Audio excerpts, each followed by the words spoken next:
Good afternoon, everyone. My name is Rose Oswald Poles, and I'm the president and CEO of the Wisconsin Bankers Association. WBA is very proud to represent almost 99% of Wisconsin's commercial banks and savings institutions. There are nearly 2,500 branch offices and 30,000 employees in the state of Wisconsin. It is my pleasure to welcome all of you to the 11th Annual Wisconsin Economic Forecast Luncheon. Thank you very much for coming. I particularly want to thank the high school students who are here and the banks that sponsored them. and their attendance. This is really an excellent opportunity for high school students all the way up to those of us who are a little more experienced in the business world to hear firsthand from two very high-profile individuals who have their pulse on the national and state economy. I'm confident that everyone here will find today's luncheon extremely insightful.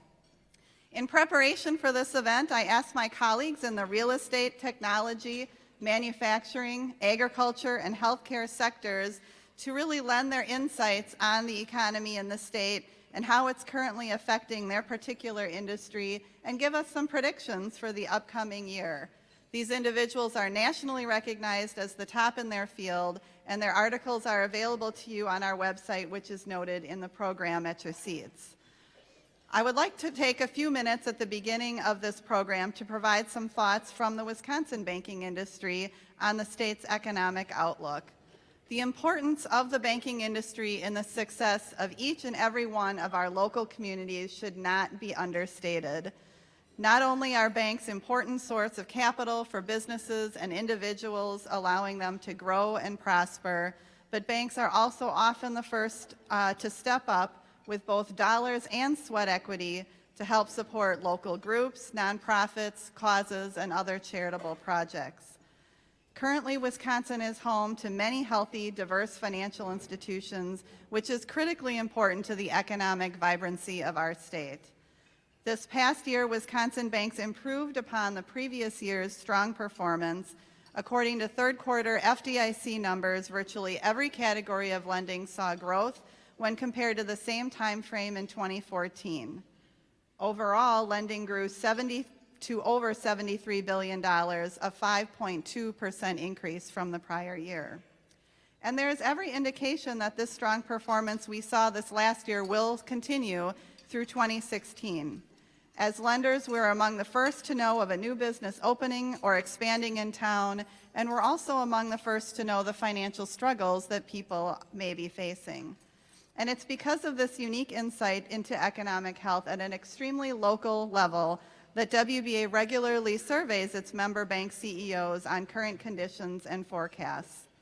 In our most recent survey, which concluded last month, bankers are forecasting that loan demand will stay the same over the next 6 months for all surveyed loan categories. Over 50% of bankers responding to the survey said the current demand for commercial lending as well as residential lending is good or fair, while 46% said the same for business loans.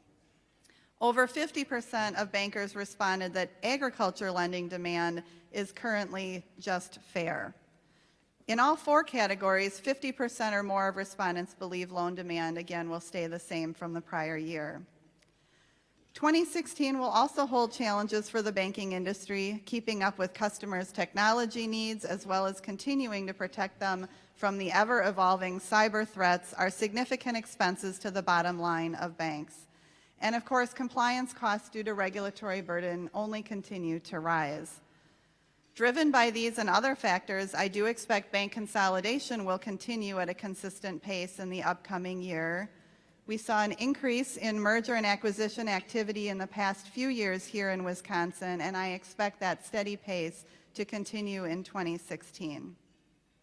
Nonetheless, we believe that Wisconsin's economic environment is really primed for investors to consider establishing a de novo bank here, and we're optimistic about the possibility of the formation of a new bank within maybe the next few years. The creation of a new bank is really a pretty normal marketplace event following a steady pace of merger activity. Since banking was first legalized by the state legislature in 1852, Wisconsin banks have been safely helping businesses grow and families prosper, creating thriving communities across our great state. The stabilizing force that our many healthy, diverse banks provide to Wisconsin's economy will continue well into the future, providing the solid foundation needed to support continued growth.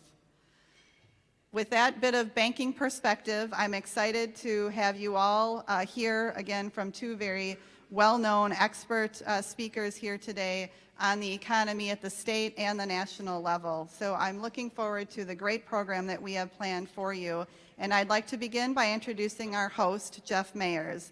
Jeff is the president of WizPolitics.com, an online political and government news service in Madison that operates WizPolitics.com, WizBusiness.com, WizOpinion.com, and other news services.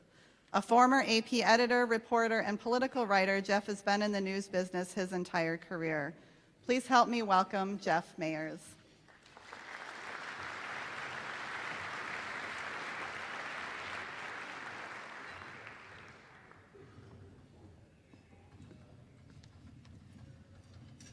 Thank you very much, Rose, and welcome to the 2016 Wisconsin Economic Forecast Luncheon. So we're going to begin the program now. Feel free to finish your lunch if you wish.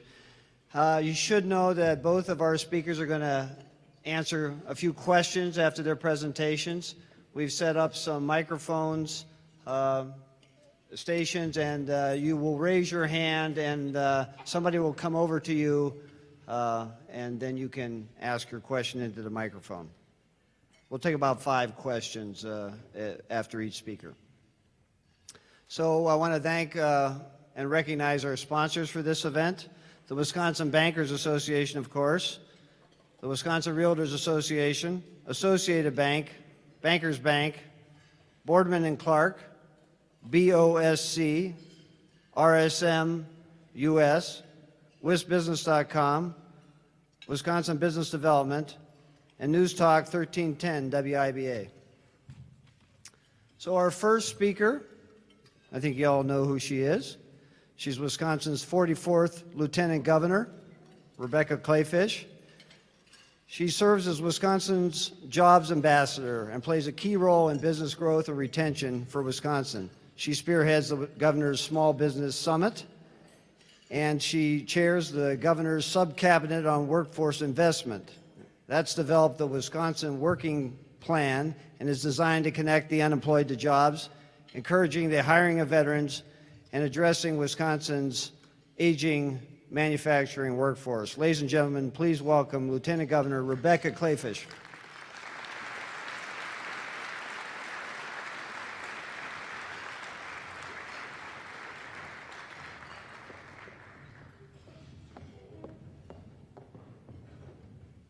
Well, good afternoon, everyone. Thank you for that warm bankers. Good afternoon. I am delighted to be with you this afternoon because I didn't really want to win Powerball anyway. And it ends up that nobody won Powerball last night, which means, of course, that nobody is going to want to play on Saturday again for those really terrific 1 in 226 million odds. But the good news is, of course, that lottery winners are really unhappy, right? That's what we always hear. And in order to spread my money around, I would have had to have put $250,000 at each of your banks, and that's a lot. So I'm really glad to be here because I get to talk about the Wisconsin economy. And though there was no Powerball victory, we have had extraordinary victories in the Wisconsin economy over the last 5 years. In preparation for today, it was a good exercise for me to go back and look at 2010, when the governor and I were first running for office. And in 2010, you all remember, things were very, very different. And some of the victories that we can count today are victories because we can reflect upon where we were then. Unemployment was at 9.2%. If you look at that in your own personal life, if you knew 100 people, then 9 of them didn't have jobs. If you are an average American who has 338 Facebook friends, then roughly in Wisconsin, about 27 of them didn't have work. But if you are also an average American, then your 338 Facebook friends are probably not your actual friends. Some of them are people you knew in high school that you just keep tabs on because you make more money than them now, because you're a banker. But the thing is, it was an incredibly painful moment in Wisconsin history, right? to have a 9.2% unemployment rate. And today's rate is spectacular in contrast, but I think even more spectacular is the number of jobs that have been created. We had lost 133,000, and today Wisconsinites have gone back to work. Our recession is over because we've seen the creation of more than 160,000 new jobs, and that is because we've had a complete climate change when it comes to business. Wisconsin truly is open for business again. A lot of that started back in 2011, shortly after the governor and I had been sworn in. We started out with tort reform to give job creators more stability and predictability when it came to doing business, creating jobs in our state. We also created a public-private partnership out of our Department of Commerce, the Wisconsin Economic Development Corporation, that is under new leadership in 2016. Mark Hogan is here, our brand new CEO, and ladies and gentlemen, he is a banker. That was an applause line.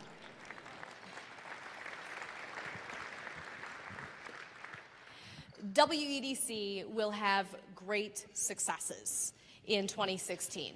Because I'm very bullish on Wisconsin's economic outlook because of the victories we have seen. You know, last night's Powerball would have been $500 million, but if you take a look at what we have done in taxes here in Wisconsin over the last 5 years, Governor Scott Walker has cut taxes by $2 billion. And the great difference between that and the lottery is, of course, the odds are always in your favor when it comes to keeping more of your own money.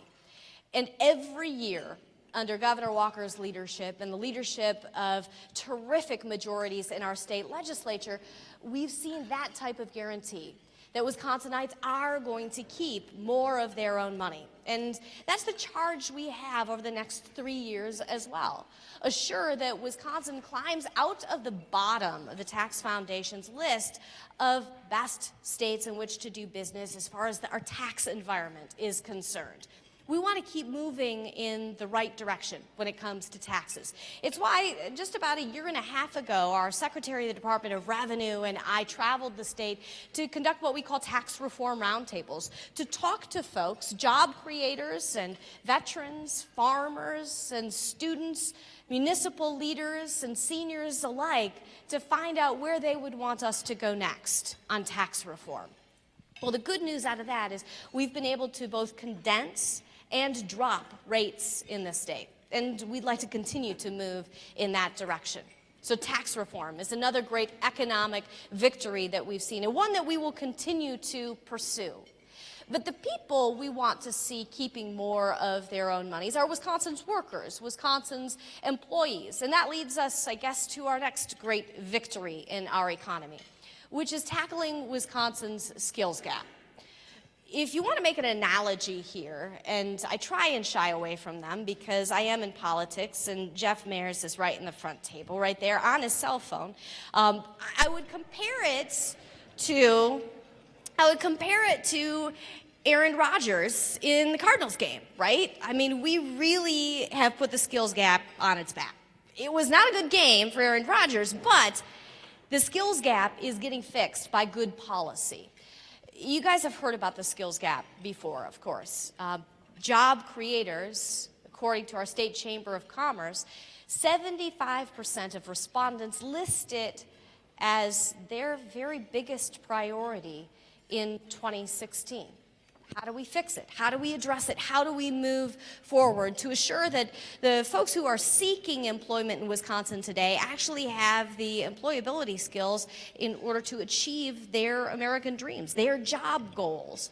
Well, one of the ways we are assuring that we meet the skills gap is by building a bridge with our Wisconsin Fast Forward program through our Department of Workforce Development. It has gotten another $15 million infusion through the governor's last budget. And it's important because not only does it address our two key driving industries, manufacturing and agriculture, but it also looks at out-of-the-box ways to collaborate between employers, the folks seeking jobs and seeking job skills, but also our technical colleges. And when you consider that 50% of new Wisconsin jobs by the year 2018 2 years away, guys, for those of you who are writing the right numbers on checks right now, are going to require something more than a high school diploma, but yet less than a bachelor's degree, you know that we have centered on the exact right target. We're going to continue our investment in the Wisconsin Fast Forward program. But that's not the only way we are meeting our skills gap. We are assuring through our University of Wisconsin system that getting that bachelor's degree and climbing the ladder to the American dream is more affordable, and at least the costs are more dependable. So how many of you have kids or know one? Okay, please. All right, good. So you all know that those kids eventually will one day want to pursue something hopefully beyond high school, because we know that's one of the key pathways to the American dream.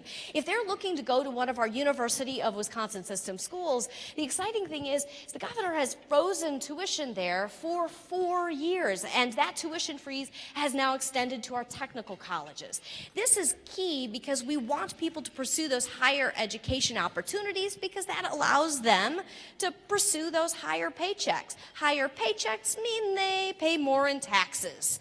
Paying more in taxes means, well, we in government are really happy, but mostly we're really happy because it expands the tax base. And as you guys know this, because you are economists, when you expand the tax base, of course, all tax rates can eventually drop.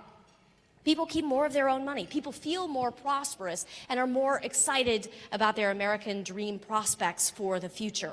And so the tuition freeze is key, but how does that tuition freeze continue to bridge the skills gap? Well, because our University of Wisconsin system is taking advantage of a key statistic that smart people across this country already know. And that is that if you provide experiential learning, an internship, to those students who are pursuing higher education in your state, then the chances are good that those young people will actually stay there. Here's what I mean by that. We right now retain about 60%, depending on the campus, of our students at UW system schools. Well, the problem is that 40% gets up and leaves, spends some of their unencumbered earning years in perhaps a bigger city, Minneapolis, St. Paul, Chicago, Atlanta, Washington, D.C., when we would like to keep them right here at home. So what's the key? Well, in Wisconsin, and this is a Wisconsin-specific statistic, in Wisconsin, 60% of young people who have an internship are actually offered jobs and end up staying at the company for which they interned. The University of Wisconsin system is going to be rolling out a system-wide initiative that's going to play on those statistics. Because imagine for a moment what you could do if you took that 40%, apply it to just 100 kids. If you had 40 kids who otherwise would have gone elsewhere and applied that 60% statistic, all of a sudden you're not only retaining those 60 kids, but now you're retaining far more. You're truly cooking with oil with over 80 kids who are going to stay right here in Wisconsin, pay their unencumbered tax dollars without using a taxpayer-subsidized system besides, say, roads, and they're going to be doing it right here in their home state. That addresses our skills gap, because then we're retaining more of our homegrown talent. But on top of that, we're also assuring that our great Wisconsin companies are building leaders, generations for the future. And that's what they're doing in Milwaukee as well. The Milwaukee Fellows Program is something that I'm a huge proponent of. African American men, and now even some young women, from the central city of Milwaukee are coming home from their traditionally black colleges and spending their summers interning embedded in Milwaukee headquartered companies with the hopes that one day, instead of moving off to Atlanta or Washington, D.C. or Minneapolis, those same young people will return in order to become the next generation of leaders in these Milwaukee companies. That's key to our economy, because if you want your C-suite to look and function a certain way to be globally competitive in the future, you need to hire the type of diversity and exciting new leaders that you want to see in 20 years leading your company today. Because those are the young people who will develop a loyalty to your company and eventually ascend to the top with new ideas and a diverse approach to dealing with worldwide problems, global marketing, and competitiveness. I think that the Milwaukee Fellows Program is an exciting way to bridge our skills gap. But we still need more talent.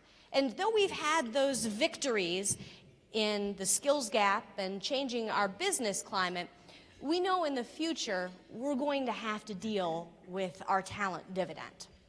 A couple of ways that we're trying to attract more people to stay here in Wisconsin are the fellows programs and the internships. But in addition to that, we're doing something pretty creative in the Fox Cities Chamber. They are literally marketing to college students in Michigan and Minnesota, some even from Wisconsin, and particularly among engineering students, our great Wisconsin opportunities. We know that these young people, these millennials, value something called placemaking. Oftentimes, these young professionals are pursuing a place to live before an actual job offer. The key here, to get them to fall in love with the place. Often they come towards density and walkability. We're convincing them that our communities are exactly what they are looking for as a place to build their life and their career, their American dream. What they're doing is getting college kids on buses and busing them in, giving them an app with almost an amazing race-style scavenger hunt, where these kids are going from cool new brew pub to really neat arts aficionado places and to movie theaters and young entrepreneur and professional meetups, and falling in love with the city without even realizing that that's where they want to pursue their American dream. They've seen tremendous success, and we need to continue to have tremendous success in recruiting millennials. The other piece, besides population recruitment, is going to be retaining our own. We need to make sure that we're providing the types of resources in order to retain our own. And one of the resources we know that our young people are seeking is resources for entrepreneurship. We're raising a next generation of very entrepreneurial, open-minded thinkers. And so we want people to start their own businesses. When they start their own businesses, there's, of course, an exceptional pride in that, but we know Wisconsin's entrepreneurship rate is relatively low compared to some of our neighbors and nationwide. But our business survival rate is relatively high. That's exciting as long as you're one of the success stories. We need more success stories. And so as the gatekeepers for the American dream, and certainly the entrepreneur's dream, I would encourage you in this year 2016, if any of the economists at the Wall Street Journal are correct and we enter into a year that has some economic trepidation in front of us, to invest in entrepreneurs that are pursuing careers in recession-proof industries. What do I mean by recession-proof? Well, if you think about it, everybody needs to eat, right? And our food and beverage cluster in Wisconsin and in Milwaukee in particular is booming and will continue to grow. Right now, MPS and the Milwaukee Area Technical College are pursuing huge culinary movements that will engage their students and also get them excited about careers in this recession-proof food and beverage industry. And Wisconsin, as both the manufacturing and agriculture state, will have a full phase-in of our manufacturing and agriculture tax credit that applies to our food and beverage sector starting this year in 2016. On top of that, healthcare. Whether it's good or bad, everyone has health. And in a recession and in a bull year, we know that healthcare is an industry worth investing in. A lot of people are attracted to come to Wisconsin just because of our great healthcare. In fact, Eric, we have the second best healthcare in America right here in Wisconsin. And I know, as a cancer survivor who got life-saving care right here within 35 minutes of her home, Wisconsin is a spectacular place to get well.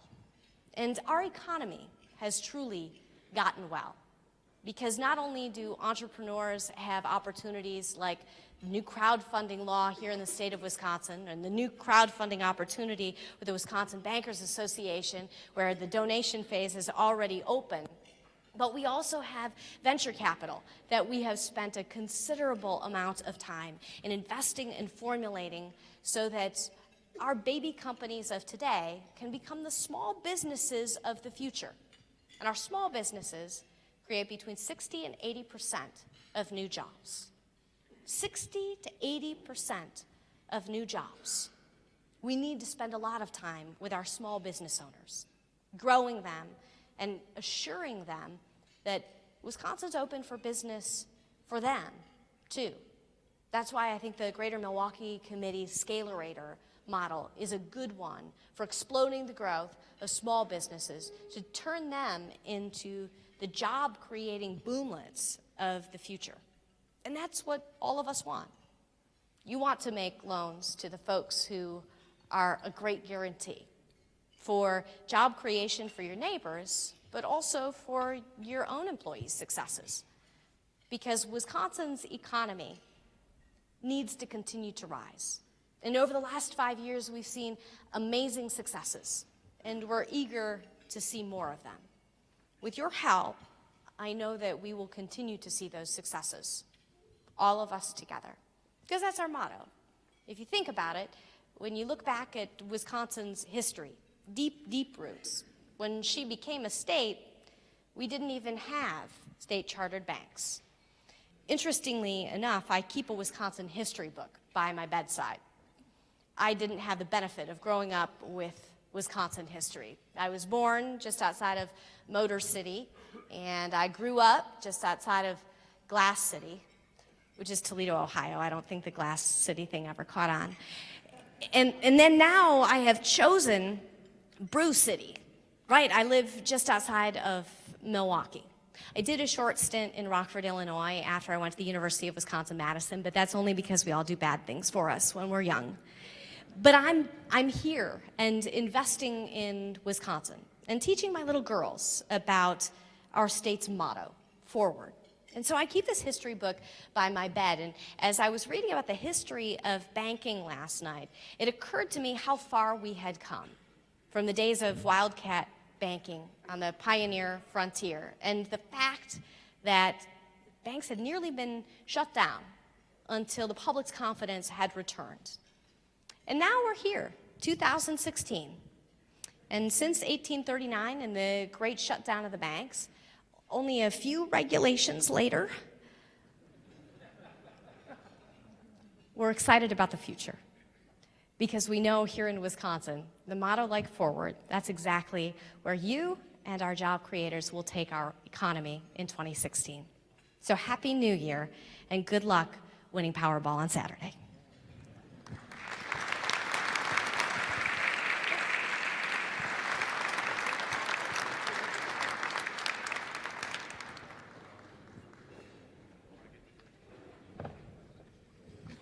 Okay, the Lieutenant Governor has agreed to take about 5 questions. So if you have a question, please raise your hand, and one of the microphone holders will. Oh, come on now. Let's talk. Yes, you covered everything. That was everything. That was everything. The skills gap. Where do the technical colleges come in terms of handling the state's skill gap? Our technical colleges have actually done an exceptional job, and I'm a regular at our technical colleges. I've done far more than 50 visits to our 16 campuses statewide. Through the Wisconsin Fast Forward program, they basically partner up with a business that wants to train either new or incumbent workers. And we've seen some really creative collaborations. My favorite one right now, at least, is through the Hispanic Chamber of Commerce. It's a statewide chamber, and one of the exciting things that we do is we seed our minority chambers through their revolving loan funds through our Wisconsin Economic Development Corporation, but through our Department of Workforce Development Fast Forward program, we help our minority chambers reach out into neighborhoods where they may have a high poverty rate, they may have a high unemployment rate, but they have people who are eager to get into the workforce. Right now, we have a labor market participation rate here in Wisconsin of about 67.8%. which if you compare it to the national rate, seems really, really great. We're about 5 points higher than our federal rate. But if you look at a labor market participation rate of under 70%, most of us say, oh my gosh, that's terrible. Where are the 30%? Well, the 30% may still be on the sidelines, pre-recession, and they don't understand that it's time. They can get back in because there are job opportunities, and places like the Hispanic Chamber can help them. The Hispanic Chamber goes almost census worker style, door to door in cities across Wisconsin. They'll have clipboards and almost a SWAT team of workers who will bring people out onto their front porches and ask them a series of questions. Oftentimes, it's things like, what is your education background and your criminal background? Tell me a little bit about the job you're currently working, if you're working. And if they realize that someone is perhaps working at a job and not necessarily a career that could be family-sustaining wage, they'll bring them in for the type of job training that will enable them to pursue an actual family-sustaining wage career. And on top of that, they will often help relocate people into areas that do not have high crime and high poverty, have exceptional schools and affordable housing.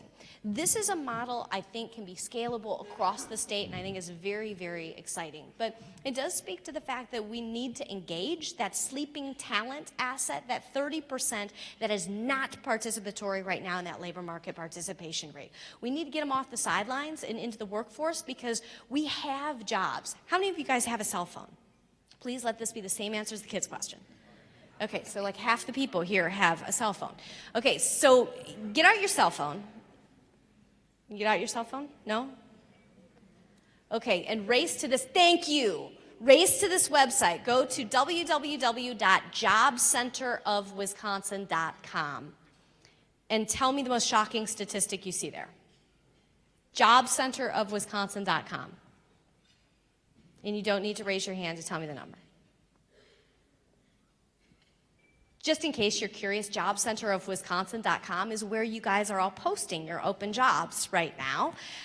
It is our Department of Workforce Development completely free job search website where you as job creators can go to find potential employees and where potential employees can go to find you in order to give you the best talent on the block. But on top of that, we are also requiring, because we did some reform in our unemployment insurance program a couple years ago, our folks who are seeking our resources, your resources on UI, to post their resumes today. So does anybody have that number? 70,608. Though that was not a planted answer, that is the one I was looking for, because I knew that is the number of open jobs on that website today. 70,000 open jobs. And today, we have about 62,000 people on unemployment insurance. So you see our conundrum there, Jeff, on my really, really, really long answer for your really, really, really short question. If we were able to apply one number on top of each other, we would still have 8,000 open jobs. And the thing is, a job does not statistically count as created until it is a job filled. So all of those open jobs aren't considered jobs right now. We need to fill them. Rebecca, let's go dig a little bit deeper. I got a call from the administrator of Waunakee Schools. My son and I went up and visited. I know there's some other people in this room that had that tour. And what's happening is a lot of the young people that are in high school today, their mother and father said, get a four-year degree. And there's a huge void to fill in the tech department. So we went through the Waunakee School, and they showed us their different things they've had, laser printers, and they know they have to catch up. But they went down and visited Stoughton High School, and apparently they did something with Stoughton Trailer, and they're really working together.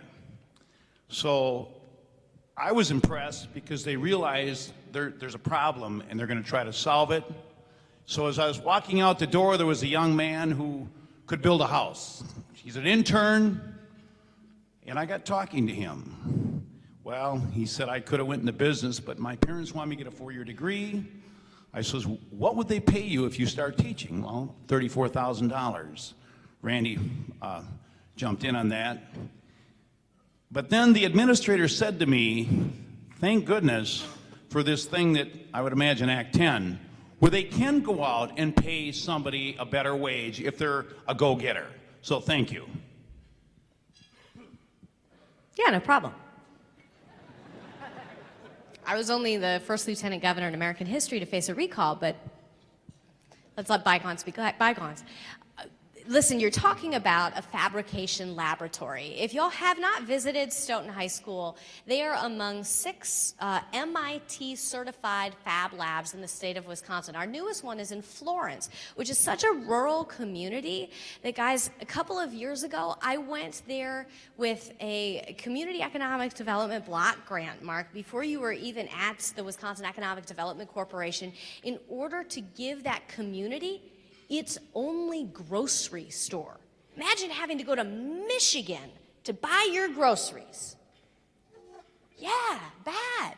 So this is a very, very rural community. They installed a fabrication laboratory. Do you know that all of their corporate sponsors, for the most part, came from Iron Mountain, Michigan? And so this is a community building activity. Oftentimes in rural school districts especially, you have an opportunity for a school to be kind of the city center, the center of community. In districts like this, you'll see, you know, the swaps of the coats and mittens happen at the school. The church startup meets at the school. And you're going to have a lot of activities either before or after school in that school building. And so the fabrication laboratory is offering opportunity not only to the students in science, technology, engineering, math. A lot of people call it STEM. In some cases, they add an A in there and call it STEAM. On the eastern side of the state, that A tends to stand for art. On the western side of the state, that A tends to stand for agriculture. But these fabrication laboratories, I think, are the future of STEM and technology learning. And that's key not only for the kids who are going to be pursuing 2-year degrees at our technical colleges, but also our bachelor's degrees. These are important because if you are a bachelor's degree holder with a science, technology, engineering, or math degree, you will have 2 job openings for every 1 student. Right now in America, there's about 1-to-1 on the employment-student ratio. But imagine if you could pick or choose. Imagine if this one kid that you know, you all raised your hands, you knew, could just choose because they had pursued a degree in science, technology, engineering, or math.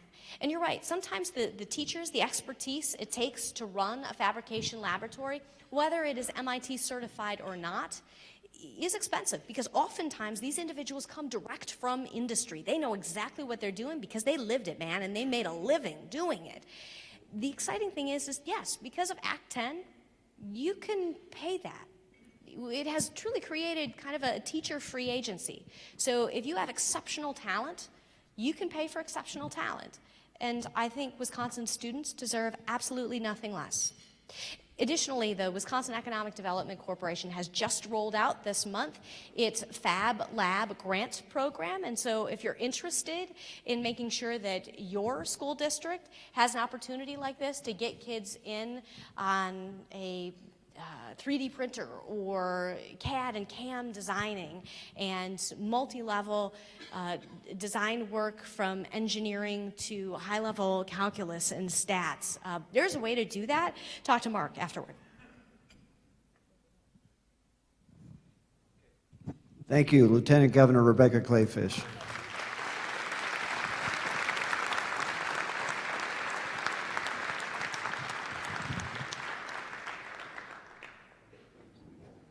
So since the Lieutenant Governor kept pointing him out, I think Mark Hogan should stand up and wave to everybody so everybody knows where to find you. Go ahead. He's raising his hand right here. Mark Hogan is the new CEO at WEDC. Some other VIPs here. If we're missing somebody, I apologize, but this is the list that I have. Representative Mark Bourne from the 9th Assembly District. Please wave to everybody, Mark. Wyman Winston, the leader of WIDA. Verona Mayor John Hockhammer. John. And Fitchburg Mayor Steve Arnold. Thanks very much for joining us today. So now we're moving on to, I want to first recognize, before we go to our other speaker, I want to recognize some of the business leaders who have contributed to our economic forecasts that are published at a website that you can find at your desk, at your seats. There's a brochure and there's a web address where you can find these economic forecasts. They're very interesting reading. I highly recommend them. Rose from the Wisconsin Bankers Association has contributed, as well as Mike Theo from the Wisconsin Realtors Association, Dale Beatty from the Wisconsin Farm Bureau Federation, Eric Borgerding from the Wisconsin Hospital Association, Kurt Bauer from the WMC, Wisconsin Manufacturers and Commerce, and Tom Still from the Wisconsin Technology Council. So please thank all our business leaders who wrote their economic forecasts, and please take a look at them.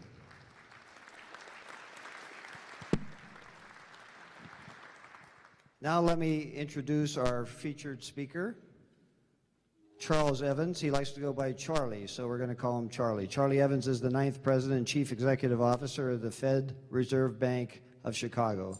In that capacity, he serves on the Federal Open Market Committee, the Federal Reserve System's monetary policy-making body. The Federal Reserve Bank of Chicago is one of 12 regional reserve banks across the country. As head of the Chicago Fed, Mr. Evans oversees the work of roughly 1,400 employees in Chicago and Detroit, conducting economic research, supervising financial institutions, and providing payment services to commercial banks and the U.S. government. Mr. Evans has taught at the University of Chicago, the University of Michigan, and the University of South Carolina, and he holds a doctorate in economics from Carnegie Mellon in Pittsburgh. Please welcome Charlie Evans, the Federal Reserve President of the Chicago Fed.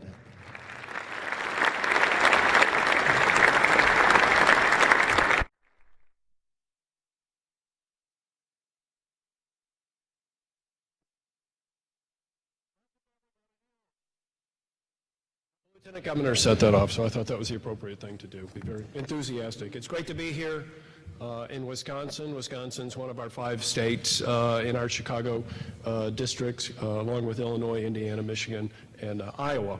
So it's very nice to be up here. I was here 7 years ago, and it's decidedly warmer today. But at any rate.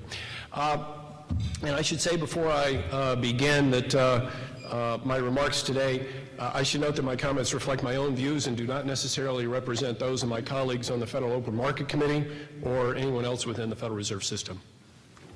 Now, for me, the start of each new year marks a time for contemplating the past and for looking forward to the future. As many of you may do, I begin each year optimistically, resolving to do things better, such as exercising more and eating more healthily. But as the months pass, I generally get sidetracked despite the best of intentions. Of course, this is the year it will be different. Now, recently when I was putting together my forecast for the economy, I was struck by the realization that in each of the past 6 years, I began with an optimistic view of how fast the economy was going to grow, only to be disappointed with the numbers coming in below my projections. To be candid, my batting average has been similar to my forecast for exercise and healthy eating. For example, as 2015 began, I was expecting growth for the year to be in the range of 2.5% to 3%. Instead, it looks like this year real gross domestic product will have risen only about 2%. As errors go, this isn't a particularly big one, but it is a noticeable one and continues a string of downside misses that frankly has been getting irksome. So what about this year? Well, I've scaled back things a bit and anticipate the economy will grow in the range of 2 to 2.5%. So close to or a bit better than this past year. I also expect the unemployment rate to come down a couple of tenths and end the year at about 4.75%, that's nationally. The central point underlying my forecast is that the fundamentals for most components of domestic spending are really quite good. Most importantly, we've seen a substantial improvement in labor markets over the past several years. The unemployment rate is currently 5%. That's down from its high of 10% in late 2009. Now let me put this into context. One of the two goals of Federal Reserve policy mandated by Congress is to help the economy achieve maximum employment. Along with most of my colleagues on the Federal Open Market Committee, I judge that maximum employment is consistent with an unemployment rate that averages just a little under 5% over the longer run. Now, a few other labor market indicators suggest there remains some additional resource slack beyond what is indicated by the unemployment rate alone. For example, there's a large number of people who are employed part-time who would prefer a full-time job, and that remains high. Also, wage growth remains subdued. So I don't think we've quite met our full employment mandate, but we've certainly made great progress towards meeting that goal. Healthy labor markets portend continued job gains, growth in households' income, and buoyant consumer confidence.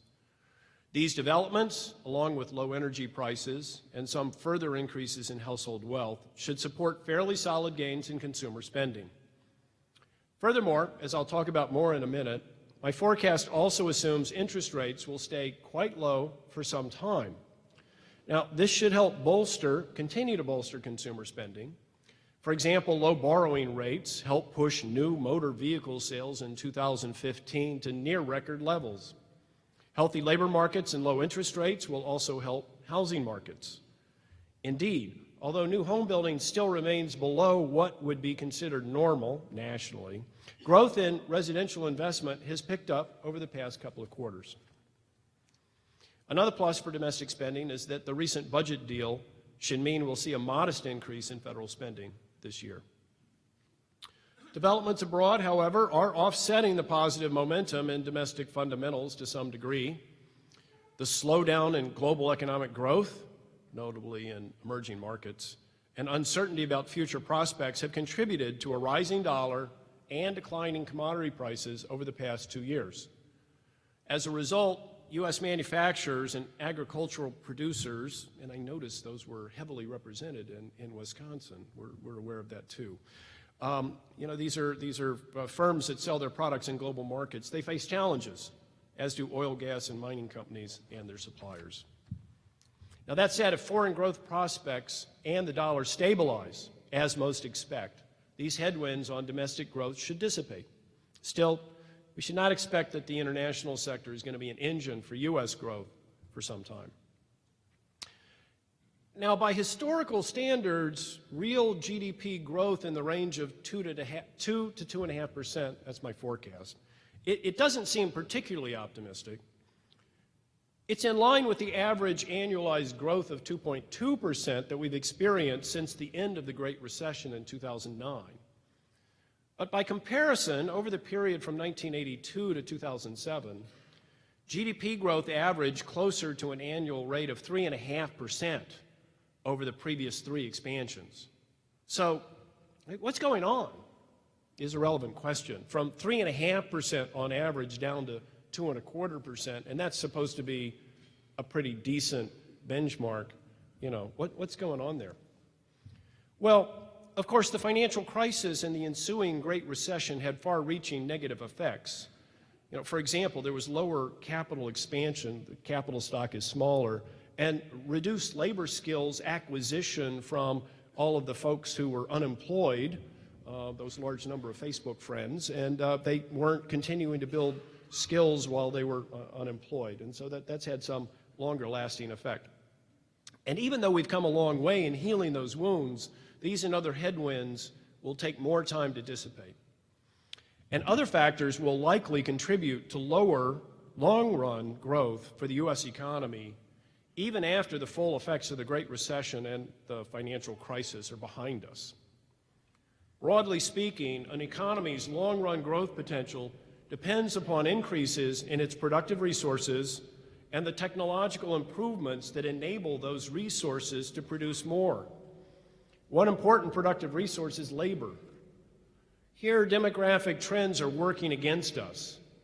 The U.S. Census Bureau projects that the population aged 16 and over will grow less than 1% per year for the rest of this decade.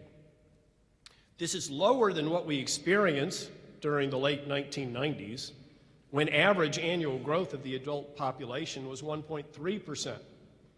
Moreover, our population is graying.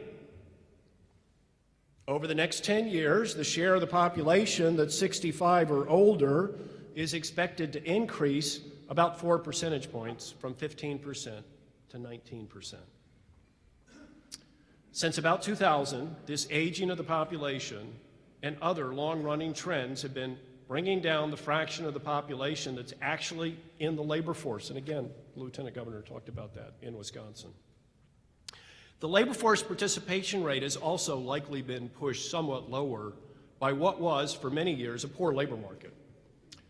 However, the labor force participation rate dropped approximately 2.5 percentage points, even as the labor conditions were improving. As things were improving, people were still dropping out of the labor force. And estimates suggest the decline will continue, reducing the growth of available workers in the long run by 0.3 of a percentage point per year. Slower growth in available workers translates into less potential output growth for the economy.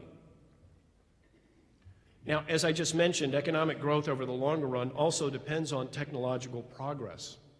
Now, unfortunately, we can't measure technological progress directly, and it's very hard to come up with estimates. I think basically, the translation here is that innovation happens continuously, but it takes time, and it depends on those successful firms that are able to actually implement it and survive and continue. And it shows up in bunches in businesses and in consumer products that eventually, after a long period of time, you can see it in the numbers, and it's like, oh, why didn't I see this before? It takes a while. So it's very hard to measure with confidence.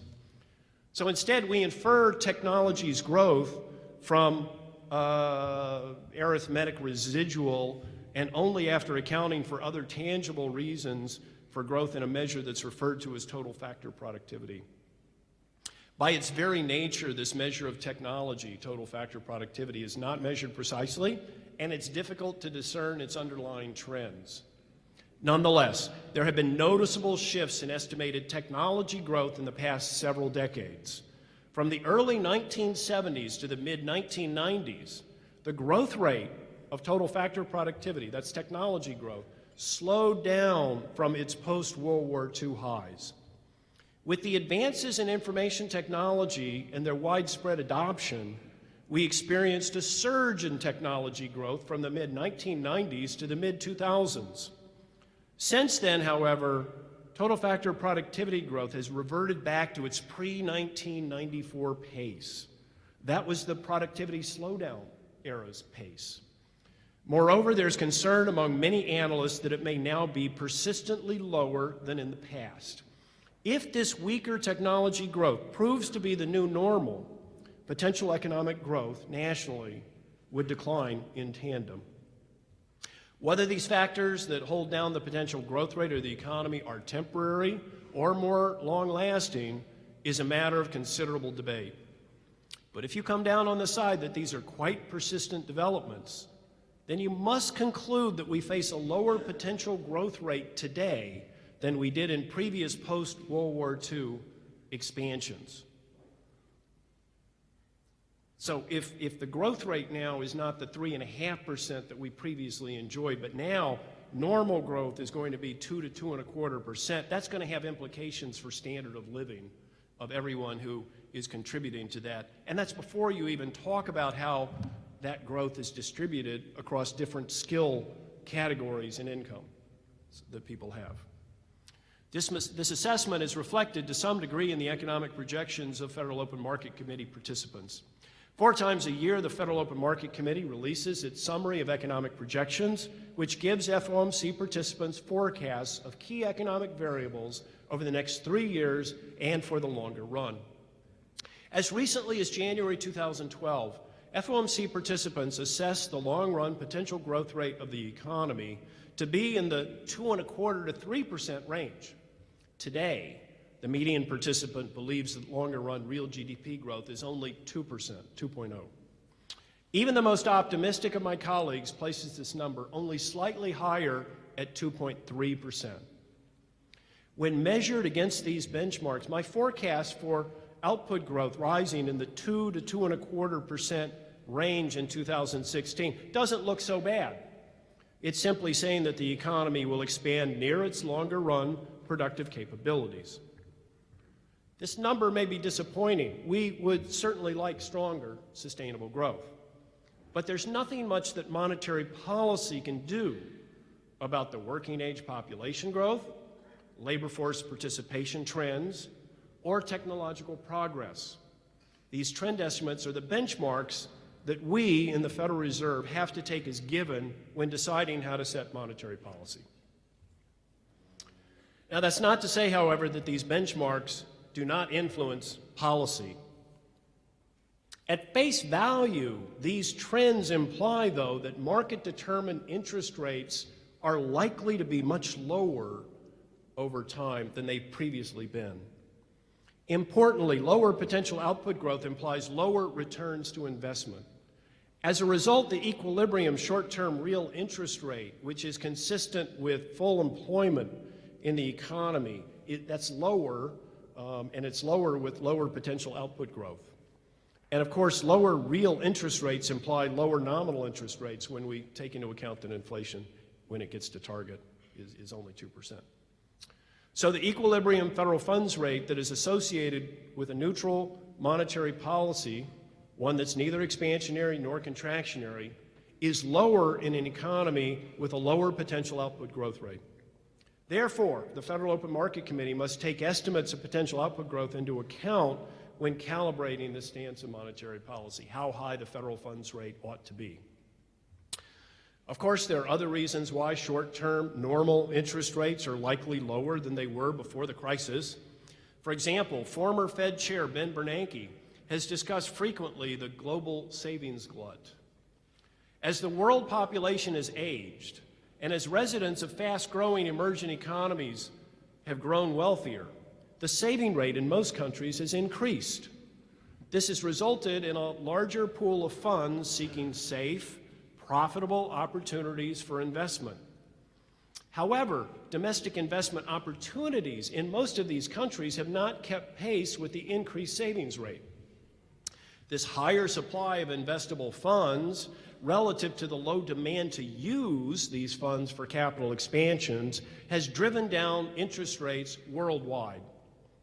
In addition, former Treasury Secretary Larry Summers has expanded on all of these views, speculating that soft aggregate demand worldwide has discouraged structural investment and capital stock growth. This is his view of the secular stagnation hypothesis. These two ideas are closely related. All of these factors imply that the federal funds rate consistent with a neutral stance for monetary policy may be lower than we used to think. And how big might these changes be? Well, in December, Federal Open Market Committee participants' projections for the longer run nominal federal funds rate were in the range of 3 to 4%, with the median projection of 3.5%. So we've just increased the funds rate by 1/4 point, from 0 now to 1/4 to 1/2 point. And how far are we headed? Well, that's what this longer-term normal is, maybe 3 to 4%, and that would be the neutral, so that's how to evaluate that. 3 years ago, when forecasts of potential growth were higher, the committee was projecting a higher long-run federal funds rate, and it would be in the range of 3.25% to 4.5%, and that's about 1/2 point higher than today's estimates. So we are likely headed toward a lower resting point for the federal funds rate than we previously had. What's the path to that level likely to look like over the next several years?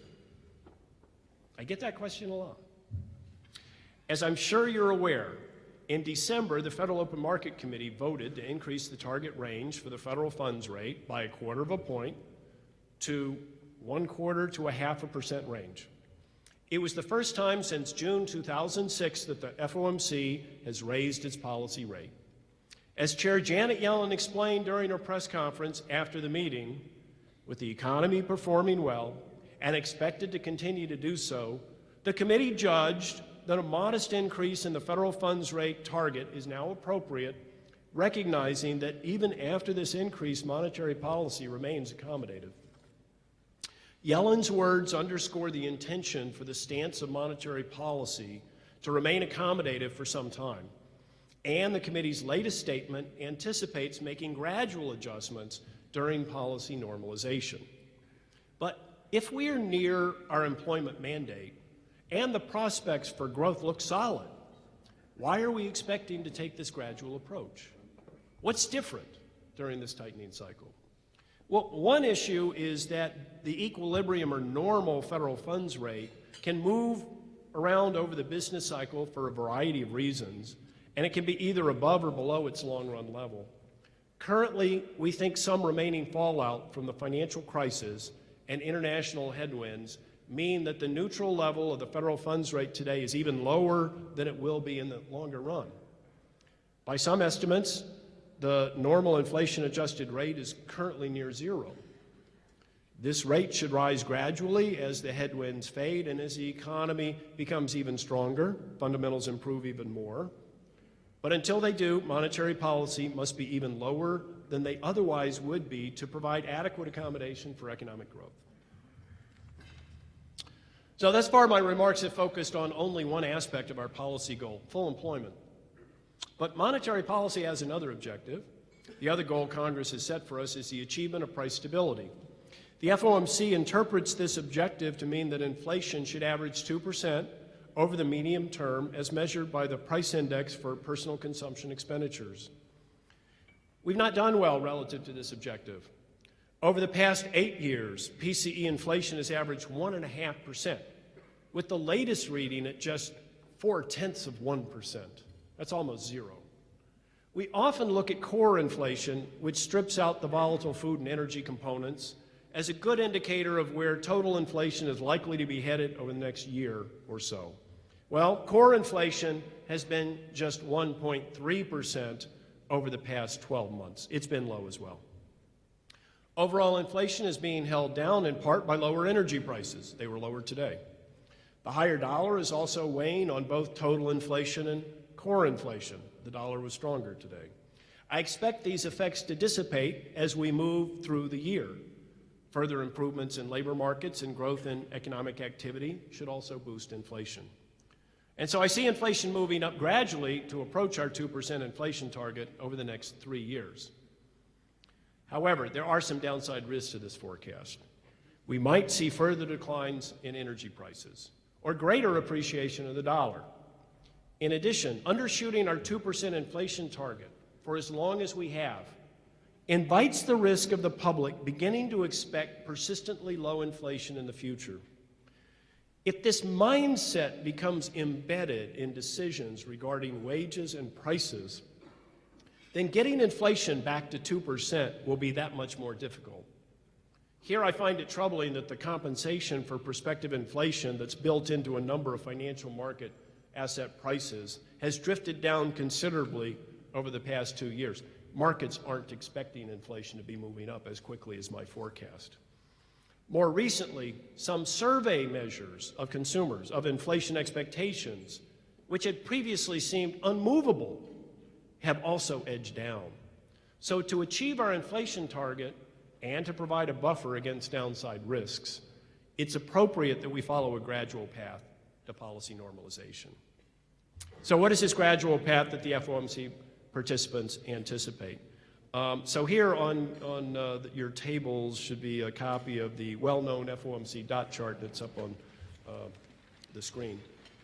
And that shows the FOMC participants' views of the appropriate target federal funds rate at the end of each of the next 3 years and in the longer run. I'd like to show the public this chart. This is one of our innovations in terms of greater transparency, trying to provide everybody a better indication of what each of the individual FOMC participants are thinking about how the economy, unemployment, inflation, and policy will evolve. What you get from seeing this, though, is the level of disagreement that we have among ourselves, because you can see that there's quite a spread of opinions about how high the federal funds rate should be in 2016 and 2017, and yet it's transparent. I think we all learned from that. Focus for a moment on the median policy projections indicated by the red dots. Most of my colleagues thought that it would be appropriate to raise the target federal funds rate at our last meeting. By the end of 2016, the median participant envisioned the federal funds rate to be about a percentage point higher than it is today. With 8 FOMC meetings a year, this path is consistent with the target federal funds rate on average increasing 25 basis points at every other FOMC meeting. So roughly you could think of this as every time the chair has a press conference, the funds rate expectation is to be a quarter of a point higher than before. By historical standards, this is certainly a gradual path. It's even slower than the so-called measured pace of increases that we affected over the 2004 to 2006 tightening cycle. That was 25 basis points each meeting, and that was heavily criticized for being too slow at the time. Overall, I think appropriate policy is consistent with some of the most accommodative dots on the chart. One reason I arrive at this conclusion is because I'm less optimistic about the inflation outlook than most of my colleagues. Given the persistently low inflation record of the past 6 years, and given how slowly inflation evolves when it's at such low levels, it may be difficult to return inflation to target over the next 2 to 3 years. So I'm in favor of very gradual policy normalization to help ensure that we meet our inflation goal within a reasonable amount of time. Moreover, as I've argued many times, prudent risk management calls for a slower removal of accommodative monetary policy. From my perspective, the costs of raising the federal funds rate too quickly far exceed the costs of removing accommodation too slowly. We know how to raise the funds rate. If all of a sudden inflation takes off faster than I think, we know how to increase rates. But if things are too sluggish or if the economy slows, when you're this close to zero, it's very difficult to lower interest rates or provide more accommodation. So taking both of these concerns into account and considering how I think economic conditions will evolve over time, I believe that the policy should plan to follow an even shallower path for the federal funds rate than currently envisioned by the median FOMC participant. I'd like to conclude by noting that as much as we would like to be able to convey the exact timing and magnitude of future policy actions, there's no single predetermined rate path that's consistent with a gradual approach. This is because while our goal is clear, to reach our dual mandate targets, full employment and price stability, our view of the road ahead may need to be modified. It is what you hear FOMC participants and market commentators often refer to as being data dependent.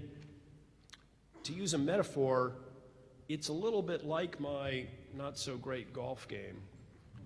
My plan is to hit my driver smack down the center of the fairway, stick an iron close to the pin, and maybe drain a putt for birdie.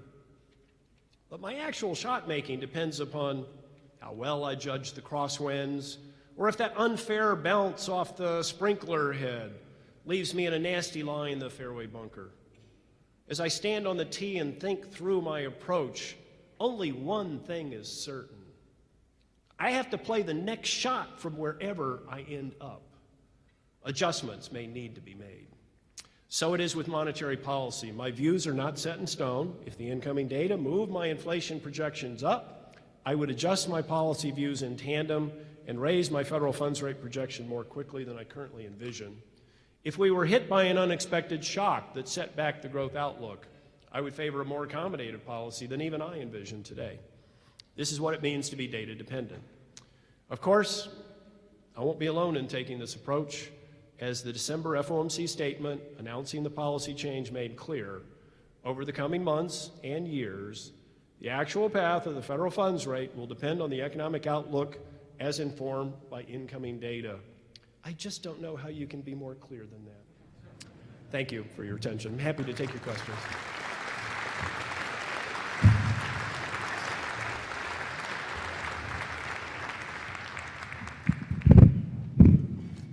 Okay, thank you very much, President Evans. Okay, we're going to take questions for the President. Again, raise your hands and one of the microphone holders will come to you. So to get things started, the news of the day in the economy appears to be China. The China situation, at my last look, has driven the Dow Jones down 369 points. Don't get alarmed. But you're not in charge of the stock market. But obviously, the growth of China, or the slowing growth of China, has something to do with the growth of the U.S. economy. Now, I'm not sure whether this is one of the bad shots that you're talking about, but what about the long-term effect of China's growth on our economy and on what you folks do?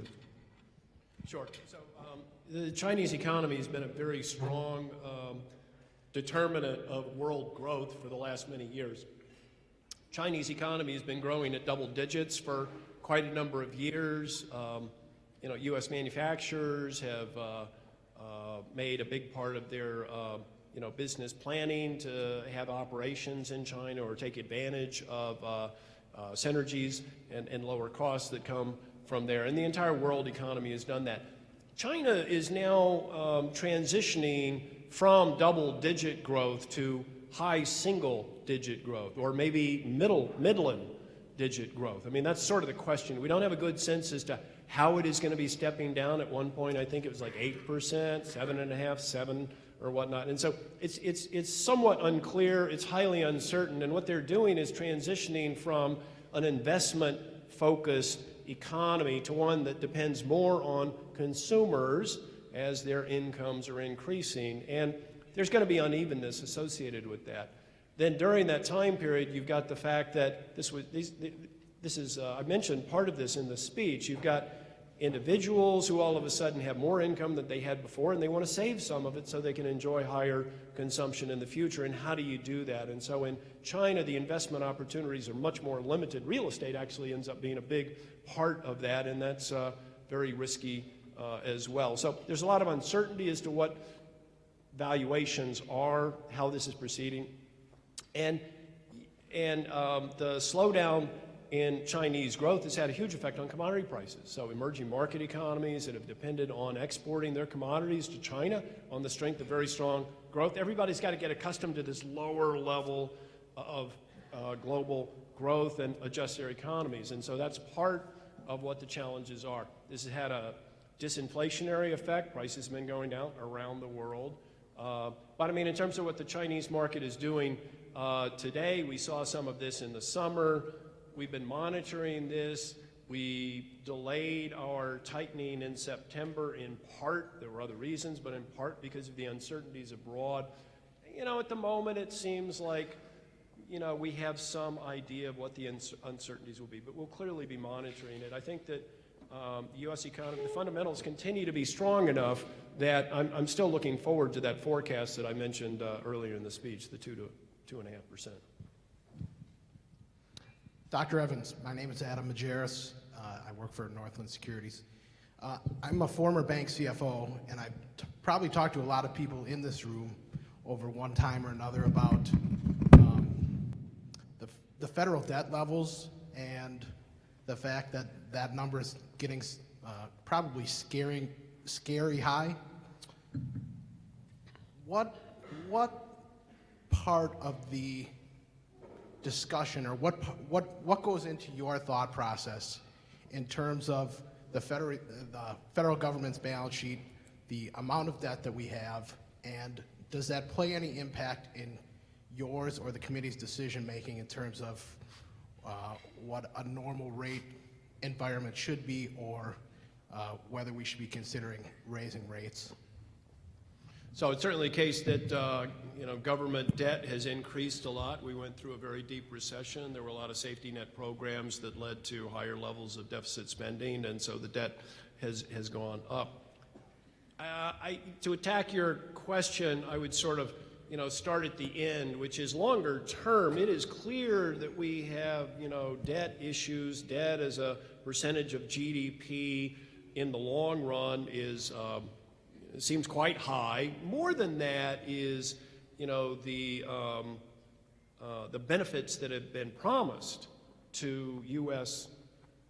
residents, citizens, people who paid into Social Security and Medicare. How are those contingent liabilities going to be delivered and funded? And that looks to, even widening levels of debt and all of that. Now, that's longer term. It's not immediate. And the question is, in the meantime, you'd kind of like to sort of address those problems, but address them in the appropriate horizon, because at the moment, I think we still have challenges with the fact that demand is not nearly as high as we would like it to be in the U.S. We'd like to have stronger growth, close resource slack a little more quickly, and get inflation up, although we made a lot of progress there. But you want to be careful, because if you start making big adjustments, then that ends up being a drag on the economy. So treating things at the appropriate horizon, it's a difficult thing for everybody to do, individuals, households to do. It's even more complicated when politicians get involved and they start talking with each other and negotiating and all of that. So we focus on the horizon over which we can have an effect. That's 3 to 5 years for the U.S. We're focused on getting inflation back up to 2%. And the level of the debt at this point is not causing any trouble. How would you recognize that? You might recognize extraordinarily high long-term interest rates because investors are fleeing abroad in search of other assets because they worry about U.S. assets. Well, it's gone exactly the opposite. People have come to the U.S. at a time when debt has been very high, long-term interest rates have fallen. I like to think our quantitative easing programs have been effective. But when the 10-year Treasury rate goes down to 1.66% a couple of years ago, that ain't monetary policy that's driving that. That's some other big flow in and trying to find safety in U.S. Treasury. So at the moment, things are okay. And then relative to where would you park your funds overseas, we're among the best economy in the world. But we can't be complacent. We can't take that for granted. We need to, longer term, figure out the right trajectory to deal with that. Anyway, that's how I think about it. Dr. Evans, Dave Broughton with Partnership Bank, Cedarburg, Wisconsin. What advice and what are the top 3 things you would advise a bank to do today if you knew we were entering a period of prolonged deflation? Oh, well, that's a bit specific. I mean, I'm not really expecting that we're going to be seeing a period of prolonged deflation. That's negative, right? So I'm not looking for that. I think that we might be challenged to get inflation up. But, in terms of banking, though, I still think that the economic fundamentals for the U.S. economy are good. I think in the 7th District and in Wisconsin, they're good. I think they're probably challenged by the global environment that makes manufacturing struggle more because of the high value of the dollar and agriculture now. Unfortunately, the flip side of that is that they're doing so well. They're so bumper crops and prices are low. So it's kind of counterintuitive, but they're challenged there. Making sure that risk management approaches to dealing with that is very important. But having come through the downturn in the Wisconsin banks, by and large, did very well in that regard. Didn't undertake the same kind of risky lending that many other states did. Illinois had many more problems and all of that. So I think, staying close to your knitting and understanding your risks. And, we're trying to work with all the bankers to make sure that we have a good understanding of the regulatory environment, the higher regulatory burden that's come after Dodd-Frank and all of that, and trying to make sure that it's in the appropriate places for mitigating the risks in institutions where those risks exist, and where the risks don't exist, trying to tailor things appropriately.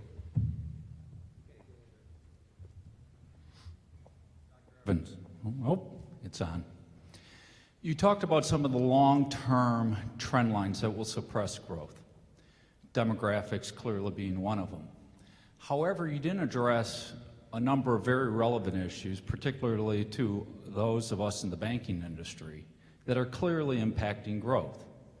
I'll talk about the participation rate. We know a participation rate's very tied with the expansion of entitlements and welfare. When President Clinton reformed welfare, participation rate went up. More people had to get employed. We're dealing with a tax situation where our tax code is broken. But one that's very near and dear to every banker in this room is the excessive level of regulation. You hear it all the time. I'll give you just an example. A bank I own in California, bought it in 1996. I used to have one person focused on compliance, and 3 or 4 people touched it. Today, I have a staff of 6 full-time employees dealing with compliance, and I have 30-some-odd people that touch it every day. So unless we deal with some of the underlying structural problems, you're never going to get the growth rate. So I'd like you to address that, particularly regulation, because the Fed plays a role in it, and with the implementation of Dodd-Frank that is only, to some degree, embedded and protected the large banks and put a huge burden on all us community banks. But I also want to understand your views why you think monetary policy is constantly the solution when in reality we've seen Japan, a variety of other countries go down the path of consistent monetary easing, and it doesn't necessarily produce economic growth because there's so many other dynamics in our economic engine. Well, I'm very proud of the fact that in the U.S., Chairman Bernanke and Chair Yellen have pursued policies which were extremely accommodative and accelerated the reduction in unemployment from the very high levels of 10% down to 5%. So one of the differences among the nations that you cited is that the U.S. is in a very good position in terms of the real economy. Japan is not. So I think we've been successful in that regard. I wish that inflation was up. When we say we're supposed to hit 2%, we're supposed to hit 2%. If we really meant 1.5%, we should have said 1.5%. But if we say 2%, we ought to actually hit it. So I think our policies have been tailored to address excessive unemployment, but now we're beginning to think and do some renormalization as we get closer, and I think that's in line with our mandates. On the regulatory burden, I'm certainly sympathetic to the fact that bankers are always struggling with supervisory guidance and regulations, and it can be very difficult. And I think what we do have to keep in mind is we just came through a great financial crisis that the financial industry contributed strongly through excessive risk-taking to driving the unemployment rate from 4.4% to 10%. That's enormously costly to everyone, and it took years and years to get it down. And part of the reason for slower growth is the fact that people didn't have jobs and didn't continue the skill acquisition, and we're going to continue to live with that burden for a longer period of time. We need to be careful that we don't repeat that type of event, certainly not within our lifetimes. Now, I think that means we need to appropriately impose the burdens where the bigger dangers are and be careful not to damage very valuable credit intermediation processes where there's a lower risk. And so there I would say community bankers pose much lower risk. And so we just came through a series of meetings across the country to address paperwork reduction and regulatory burden reduction. I hope you came to Chicago for our Agrippa meeting with the FDIC, OCC head, and Fed Governor Brainerd there to talk about what might be done going forward. I'm optimistic that there's going to be some adjustments. But some of these things, we're living in a different world. I wish we didn't have to have as many compliance people to do everything we have. But I hear a lot of people complaining about BSA and AML risk. And we have to take seriously that we're living in a world economy where we have risks, and funding nefarious activities is exceedingly dangerous, and so that's going to come at some additional cost. Now, what makes me feel optimistic about this is that bankers, by and large, are a very successful group. When I look at average return on equity for community banks, I'm talking way below the $10 billion level, but you name a part. Average return on equity is like 9.8% over long periods of time with very smooth earnings. I think for a lot of investors, you'd really like to have that type of investment vehicle in your 401k. At least if you're looking at the Dow today, you probably would feel pretty good about things like that. So I think that bankers, by and large, yes, they're costs, but you guys are also very good at taking your comparative advantages and working them to the point where you end up in a very good, productive, growth-enhancing position, and we all benefit from that. Okay, one more question right here. Dr. Evans, kind of tying a couple different aspects together, particularly what the Lieutenant Governor talked about with the number of job openings in the state. As you look at how the unemployment rate has dropped, and you get to a point that you're nearing full employment, and we're not seeing wage inflation to a large extent that you would have expected at that point, is there something that in your research you found is structural with the aspects of unemployment where the people who aren't working aren't able to fill these jobs, or what in the research would help fill some of those roles that we have, which would ultimately lead to a more productive workforce, greater growth in GDP? Just curious as to what your research would suggest on the labor force.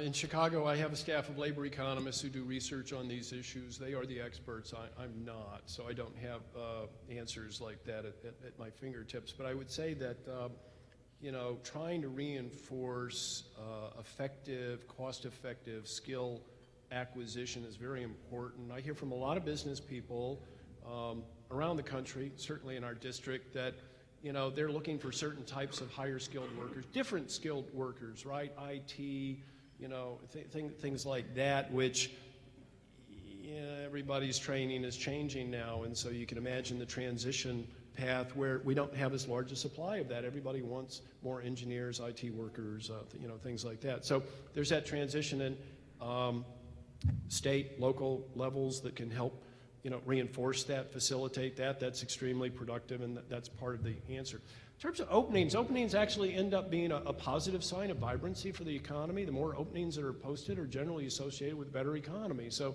when I hear large numbers of people, or you know, firms would like to hire people, that's a sign that there's stuff that needs to be done and they need the workers. Now, it's always a puzzle to me as an economist that that's usually not followed up with, and we're willing to pay more when I can't find them. Normally you'd think if I am leaving product somewhere not on my loading dock going out, then that must be costing me something. I must be willing to pay more, but it doesn't always work that way. That's a bit too simplistic, I understand that. But the wage pressures are indicative of how key those shortages really are. If you had a real shortage of workers, you ought to expect to see spikes in certain occupations and skill levels, and undoubtedly you do see it regionally. But it is, it's got to be extremely gratifying, right, to have a company, technology company like Epic here in Madison with almost 10,000 workers, and you're able to have a workforce that supplies that, bring people in from around the country, but also locally. And you know, that's part of what every community is, they're trying to solve that puzzle. They'd like to be in that situation, keep doing that. But the job openings are kind of interesting. Okay. Thank you very much. Thanks, Jeff. Thanks very much.